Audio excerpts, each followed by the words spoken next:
March 18th, 1978, Braniff begins its first transatlantic service. The daily, non-stop 747 between Dallas-Fort Worth and London. It was immediately successful and is still the only such service from the Southwest. June 1, 1979, just 15 months later, Braniff takes the next firm step to greatness. It is time to inaugurate service to Paris, Frankfurt, Amsterdam, and Brussels from Dallas-Fort Worth and its new gateway at Boston. And there is a unique event planned to mark the occasion for Braniff, the press, and civic leaders gathered at Dallas-Fort Worth Airport. So today our fleet numbers 6 aircraft. By the end of the year, we will have, rather in September and November, we'll have an additional 2 for a total of 8. By next year, we'll have a total of 11. In a few moments, you'll see half of the Braniff 747 fleet make a low-level flight past our vantage point from north to south. I doubt anyone in this room has, nor have I, ever seen such a sight.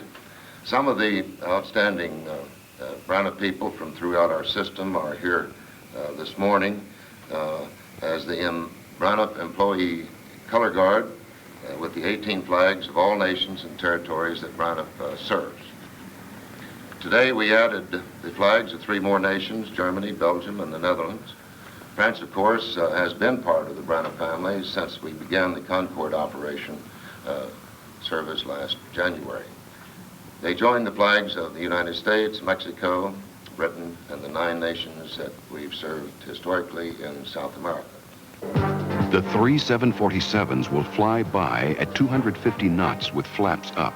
The first, piloted by Captain Chuck Green, will be at 100 feet. The second, with Captain Bob Allen, at 150.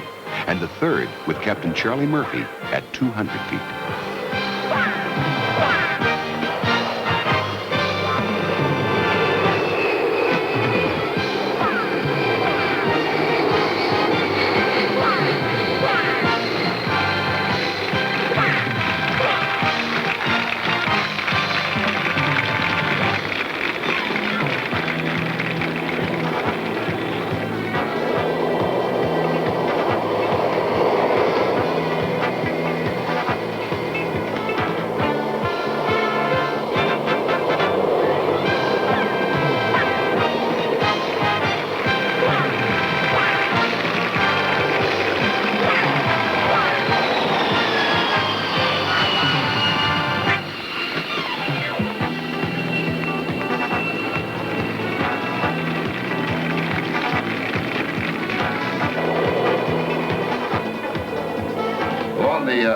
Braniff will have 3 daily flights from Dallas-Fort Worth to Europe. This afternoon, for instance, one of these 747s will leave for Paris, as I mentioned before. This evening, another, first nonstop to Amsterdam, then to Brussels, rather to Frankfurt. And of course, the third will be going on our, later on our highly successful nonstop flight to London. The 3 747s also are symbolic of the 3 aspects of Braniff itself. First, our growing fleet is one of the most modern and up-to-date in the entire airline industry throughout the world. Secondly, the vast Braniff route system itself has grown to jumbo jet proportions as we seek to move into new markets in all directions from our base here at DFW.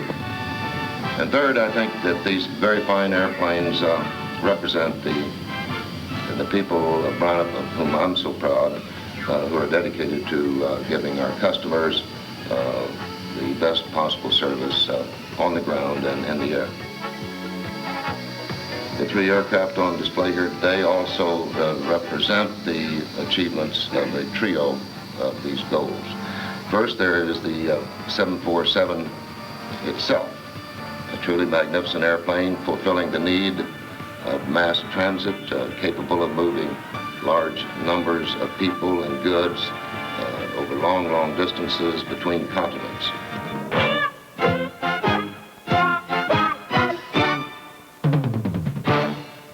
The 747 enables Braniff to offer a full range of fares to the consuming public, and from first class to regular economy fares to our bargain, stand-by, and budget fares. The The second goal, of course, now being achieved is the long-sought one of turning Braniff into a major world airline. For years, we have served our neighbors in Mexico and have been the principal carrier between North and South America. But today's inauguration of service to 4 more cities in Europe makes Braniff a major North Atlantic carrier. Yesterday, we had only 1 nonstop transatlantic route. Today, we now have 9. That leaves only 1 other U.S. carrier with more nonstop routes across the North Atlantic than does Braniff. The third goal these 747s represent is the continued growth of the Dallas-Fort Worth Airport as a genuine world gateway. It can truly be said that here at DFW, the air is our ocean, except for New York and Boston and Chicago, which all have, of course, water ports. No other gateway in the United States has more nonstop routes to Europe as of today than does DFW. July 3, 1979. Braniff begins its first scheduled trans-Pacific service from Los Angeles and Honolulu to Guam and Hong Kong. Long the leading U.S. airline between North and South America, Braniff International, in the short space of 16 months, also became a transatlantic carrier to Britain and Europe and a trans-Pacific carrier to Guam and Hong Kong. What next for your fleet of orange 747s? Now you can get there from here on Braniff International.